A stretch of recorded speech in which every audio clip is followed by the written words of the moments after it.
Well, hello and welcome. I'm Sue Britz, And I'm Tina Lookbach. Welcome to Retired. the podcast where we talk about what life is like when we put on new tread, new wheels that move us to our next adventure.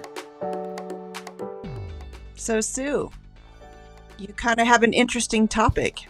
Oh, we do. We do. Yes. Isn't it on everyone's mind? Well, maybe you should explain what it is. Yeah.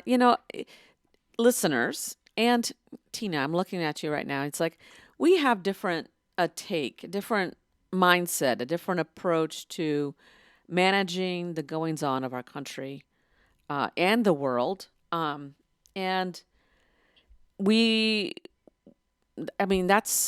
it's been a challenge. And I think that it's a challenge that pretty much everybody is feeling too. What we can agree on, I think, is that we value this time together talking. 100%. And hopefully that's the same for our listeners. So whether we talk about, something, silly or ridiculous, like, okay, I'm an introvert or an extrovert, that's not really silly or ridiculous. It's real life. But in the context of the world, it's hard for me to really engage with other topics. Ooh, that's so completely honest. And listeners, I just want you to know that Sue and I kind of broached this subject a couple of weeks ago, and I had a shutdown. And so today, Sue, you showed up and you felt something heavy in your heart. And I said, let's not talk about it off recording. Let's put it on recording. So you're getting this fresh and live from us both about how we're dealing with the world.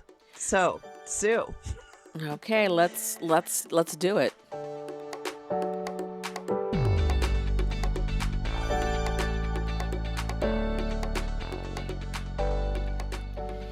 I don't think that we need to necessarily talk about the specifics of the news that's going on. Everyone friggin' knows the news, and hopefully they're getting it from good news sources.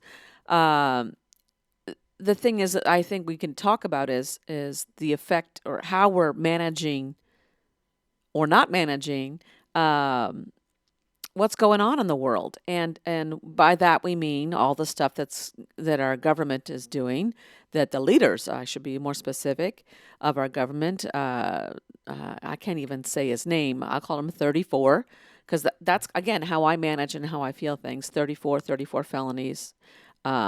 Last time it was 45 because and doggy, and I think those are the things that I'm concerned about and the impact that's going on in the world to everyone's personal level, and then massively with what's going on with all the political and war peace and who are our friends and allies and who's not. So it's a giant red elephant in the room that needs to be talked about and how we manage it.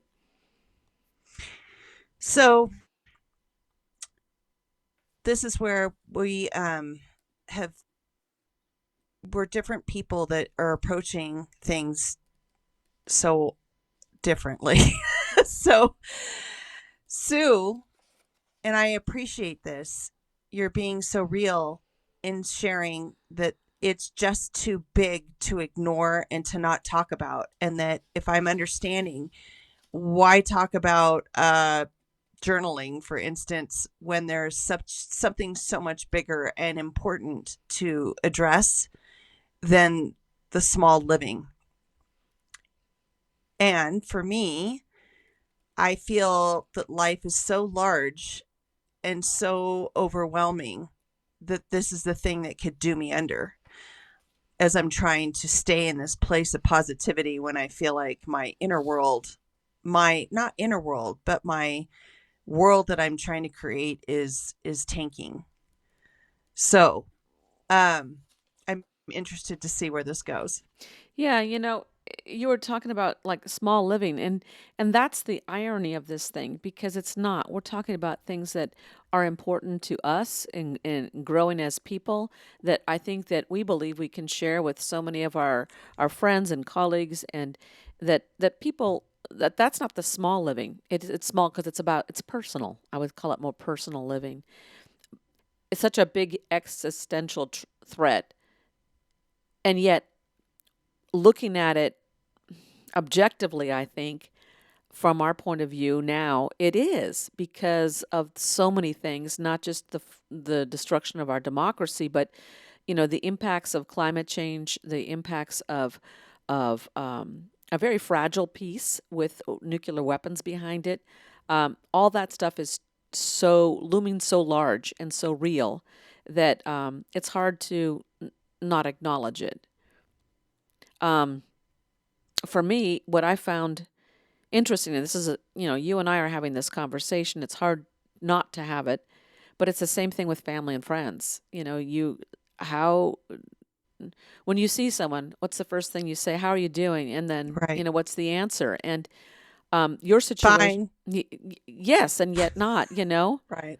Um, and how Correct. can anyone be fine? And everyone's got their own personal take and impact on what is happening to them and their families. And right now, I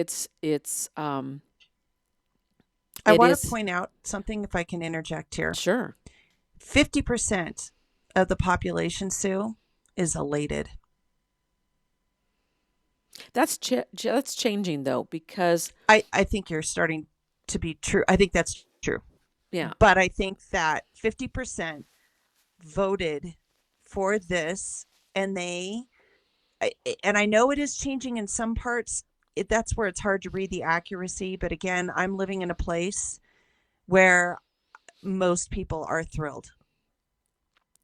that's see and that's hard for me to understand or even to take in. It's interesting because when you say 50%, I push back on that because it's only 50% of voters. And yet, by Ah, extension, wow. those people kind of represent their families, and so they raise their children and so forth to believe a certain way.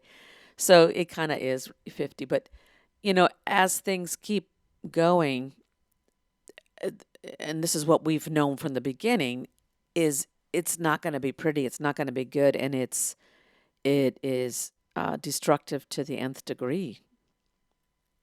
So, how long can you be elated? Yeah, I don't know. Yeah, but the dealing with talking about things with friends and family, like, uh, my instant reaction is to push back, fight back, and resist and persist and be vocal and loud. And not everyone around me can do that or wants to do that or feels that way. And I have to Oh, respect that. And yet I feel so agitated because it feels like it shuts me down right. to You have to honor yourself too. right. And so there are ways that one can do that. Here's a podcast, but again, your take and your focus and your managing system is different than mine, and I need to respect that too. But we're having this conversation right now that I think that a lot of people are having to have. This how do we manage this within ourselves first of all, but within our family and friends and neighbors? How do we do this? And we've all got to do our own thing, but me making phone calls and talking to machines or someone who's just okay, on the other end and takes down your notice, that's not the same. I don't know. There's not enough conversation about it. Um, and yet, if we keep talking about the same thing over and over again, that also gets annoying. Loses, So, right. Loses its effect, well, really. and I'm keyed into the news and I'm reading everything and listening to all these. I'm listening to all the commentators and everything. That's how I need to, for me, I need to know. That helps me manage or think or feel about things and make Or feel decisions. like you're in control of something, Well, I don't know right? if I don't feel in control at all. Right. Yeah, I feel it all, an erosion under our feet as we stand. It's all just eroding underneath us. And, um, I feel a responsibility to be able to react responsibly. What is it that I want to do? And if we're talking about big existential questions like when do I put my literal life on the line and I'm willing to do that, you know? Wow. I'm hearing this is really big on your heart. I have a question Mhm. just in a typical day. Like how much time do you get to talk about it? Because it sounds like there aren't many people to talk to. So I'm wondering how much you're intaking and never getting to express. Well, no, I think it's funny because like there's nothing that's normal about this at all. There's no routine because this is an assault that just keeps escalating, day by day. So, you know, I, and I think a lot of us in this country are doing the same thing. We've talked about it. We talk about it. So then in some people, they, it's too much and they have to, they're understanding, they're realizing for maybe the first time that they have to stop. They have to limit their intake. They have to limit what they're saying and sharing. They need to refocus their thoughts and energies somewhere else in order to sustain themselves.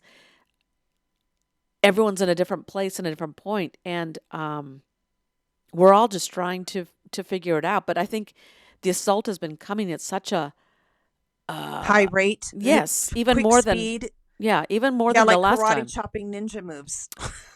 So Yeah. and we're just maybe now figuring out that we all need to figure out how we're going to figure this out, if that makes sense. So here, listeners, is my general way of looking at it. And I think it's because of the place I'm at right now. I'm just trying to figure out how I'm going to make money and how I'm going to enjoy the rest of my life and have some sort of future retirement. So I'm in this place where, from this situation, I've learned that this whole Cuba tour thing has got to stop for so many reasons, at least for now. And I just shared with Sue in a text that I think I'm mourning this thing that I have wanted to do for so long. I just remember sitting at the picnic table at my old elementary school right before I was going to retire. And this was my dream, and it had been my dream that sustained me. And as I moved back home, I've gone in all these directions and finally made the commitment to go finish this car, get the website, do the things I needed to. And here I am a year later. Website is 80-90% done. The car is still not done. And then I have a new president who is going to make it even a step harder to create a business helping people out in Cuba. So, those of you listening, listeners, Sue sent me a New York Times article. And I think it really, and I'm glad you did, because it made me really wake up on another deeper level that I just have to stop this path, because there are 43 countries that are going to be banned from entering the United States. Those people will not be able to enter unless they are American citizens. So that's the first step. And of course, Cuba is in the reddest section and in the top like 5. So I know that that also is going to mean us leaving and going there is going to be prohibited as well. And I know that they're placed, for those of you that don't know about Cuba at this point, is desperate for gas. And in fact, Maria has been sitting in Havana without electricity, the entire country again, without electricity. Yeah. And it's because there's not enough gas to run the 5 major electric power pumps. And so there is no country willing to give Cuba money, which is why it went in with Russia years ago. And we had all of that.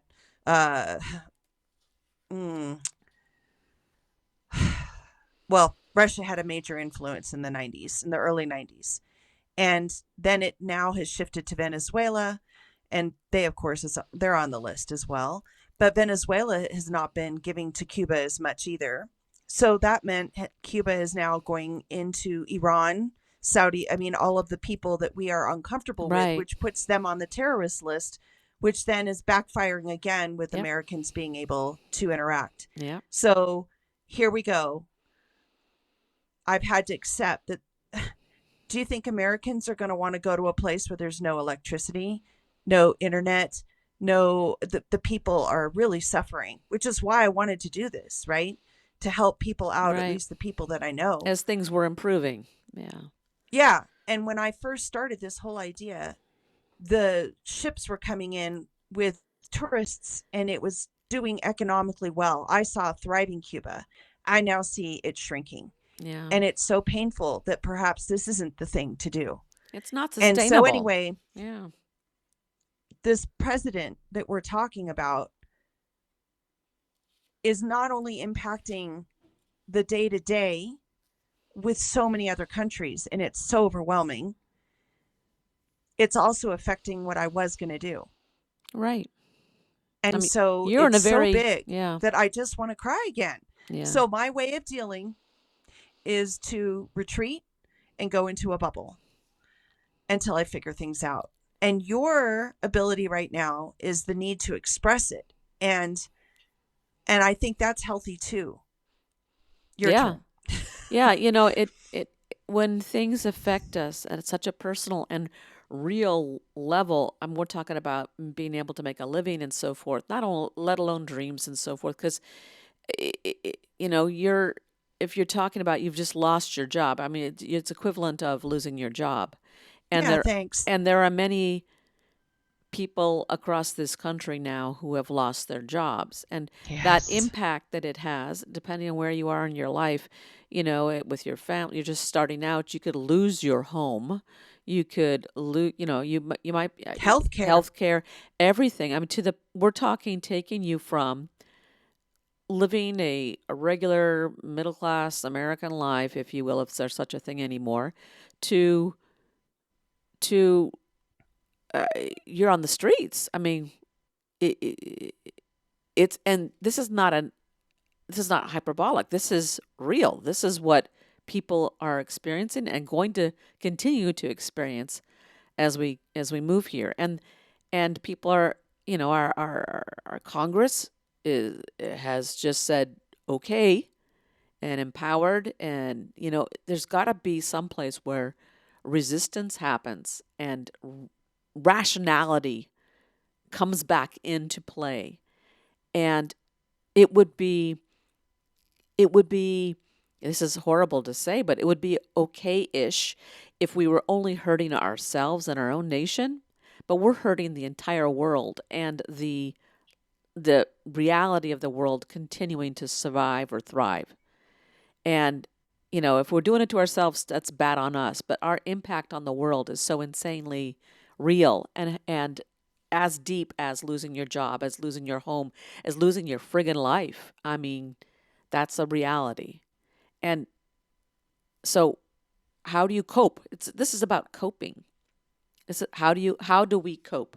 And how do we do that? Each one of us is our own has our own take and our own struggles that are going on, inside. And then how do you interact even with your own family, or figure it out for Mm. yourself to begin with, and then interact with your family and your friends and your neighbors and, by extension, everyone else.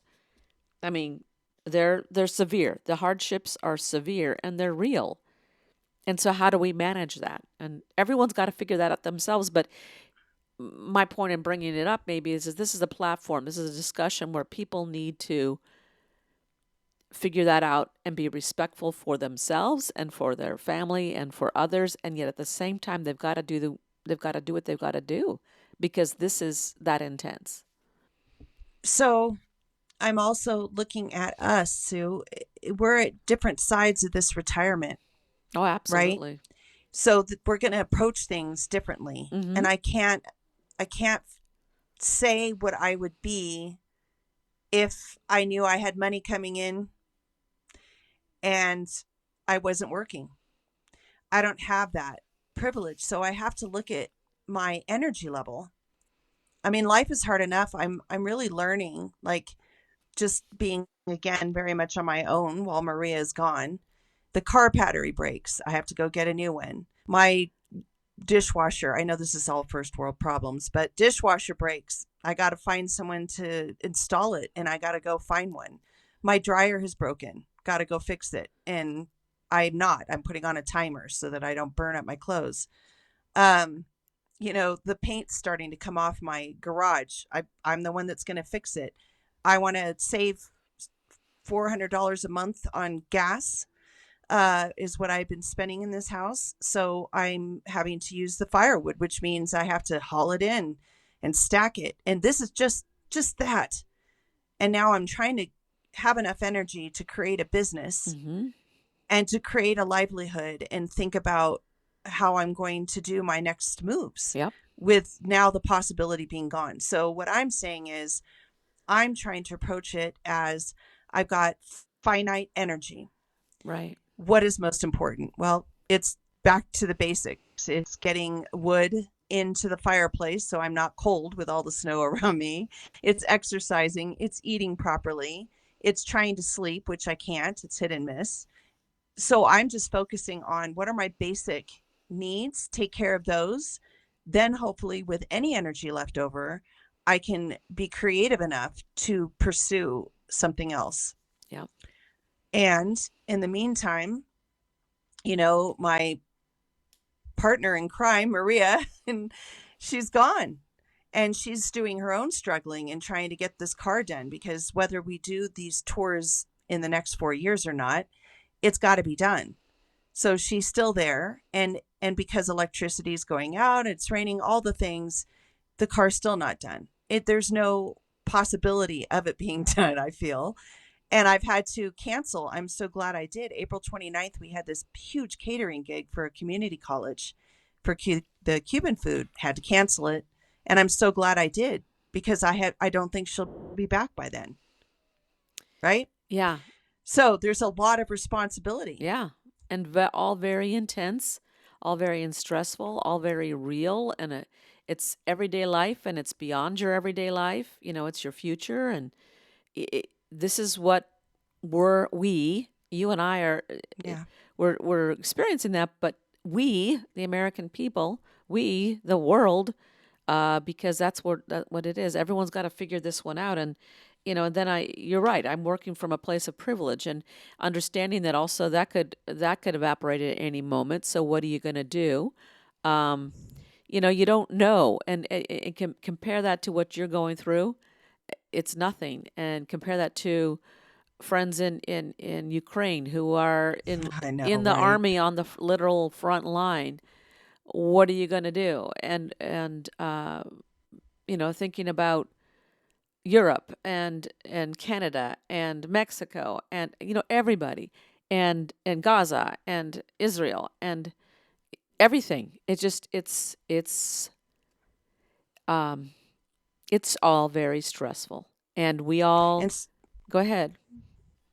well, and so I think what makes it's like part of me, Sue, gets really interested, and I go into NPR and BBC. That's it. That's what I give myself permission to find out what's going on in the world from. And I have to be in this place, Sue, where I am strong enough or resourced enough, because if I go in there and it's devastating news once again, it's like it wipes me out. I Right. have nothing left to give. It's so sad. And so that's where we're in a different place where if I don't have the energy to focus on what I need, then how am I going to get ahead? I want to know what's going on in the world. I'm totally curious because in a way, if you can stand out of it and pretend you're in this movie, it's hilarious. I mean, it's like this is an incredible story. Like somebody should write this, like not just as a history lesson, turn it into a feature film because this is so juicy. It's like the epitome of like shocking. It's like a soap opera on steroids. Like what is Yeah. happening Yeah. is just, it couldn't be better written. It's magnificent if you can look at it as if you were in a seated auditorium watching a really good film. Well, and it doesn't seem real. It's too much. It's like any It's one too thing. shocking. Yeah, any one thing would have normally gotten the train off the tracks. And it's just so overwhelming. And that's the strategy that's being used. It's just, but the thing is, I think the ultimate strategy, I mean, based on actions, is tear it all down and let there be massive chaos and anarchy. And that's what's if you rile people up and take everything away, all you're going to get is revolution. I mean, it, yeah, And so my way of coping is avoiding it when I can, or if I'm not strong enough, so I don't look at the news.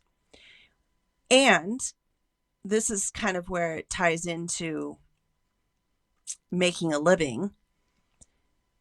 My job, Sue, I've realized as I become more and more sensitive as the years have rolled forward, after divorce, after estrangement, after it all, my sensitivity level, it's like I'm a burn victim with very thin skin. Yeah. So it takes very little to like feel the burn again, Yeah. right? So I've learned that I have to focus on being the positive. So I think that my job is to be in a place where I can be more positive for others, and maybe that's the way I can help the world in this Yeah. situation, is to not go dark, is to not be that person, but to give people pauses and reprieve from all of it, Reprieve. because That's a life good is word. hard enough. Yep. Reprieve is a good The word. daily living is hard enough. Yep. I think all of us feel that way. I don't think there's a podcast out there that's saying that we are all just such happy people. No, we're not. And this is another level that's taken it. Unless you're of the other 50% who's very delighted at everything that's happening. If you're on the other 50%, then it makes life that much harder. Yeah. It just feels like evil yeah. and positivity are, yeah. You know, you talked about this is the, bringing the positivity. In mine, I want to screech out and yell, "Wake up, can't you see? Here's what we need to do, resist." Okay, and so they're opposites, and each one is really important to do. And I believe so. Yeah, and ultimately we need to take care of ourselves. And it's all this self-care stuff, but part of it is doing the thing like you said. You got to make a living. You got to solve practical problems. Focusing on the positive of things that you can do and how you can be there for each other, even if you're just saying, "Hey, this is a giant red elephant in the room we need to talk about," and how are you managing? So how are you? Well, that's a different question nowadays than what it was, just a couple of months ago. I think that part of that self-care, so when we come back to us and our podcast, we can talk about the little eagles up in the tree that are so cute, and they're being taken care of by their eagle parents. And if you don't know about this, folks, I'll put a link in there about watching the beautiful little birds up in the mountains near kind of near where Tina is, and talk about the other topics that we are going to discuss on our podcast. So what I wish for everyone is to share their managing strategies, try them on. Yeah, try them on, see if they fit, adapt and change as it goes. And yeah, I think that's what we have to do. And I think each person, like you said, is so different. So if you need to voice it, voice it. If you need to write it, write it. If you need to hide, hide. If you need to spread positivity, spread positivity. But that is something I would love if people would, write into our email and let us know like what your coping strategies are. I'd love to have that shared. Yep. Be kind, be strong, be well.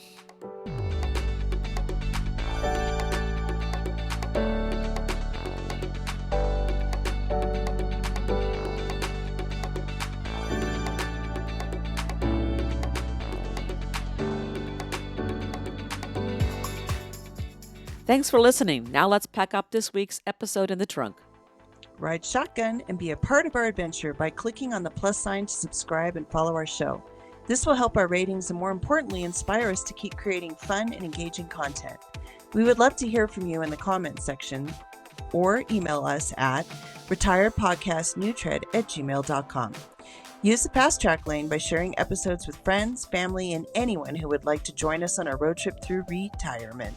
Be sure to check the show notes for links and contact information. Retired is chauffeured by Sue Britz and Tina Lookbach. It is produced, directed, and edited by me, Sue Britz. Music and graphics are by me, too. Buckle up and tune in next week so that you won't miss your chance to join our retired road trip.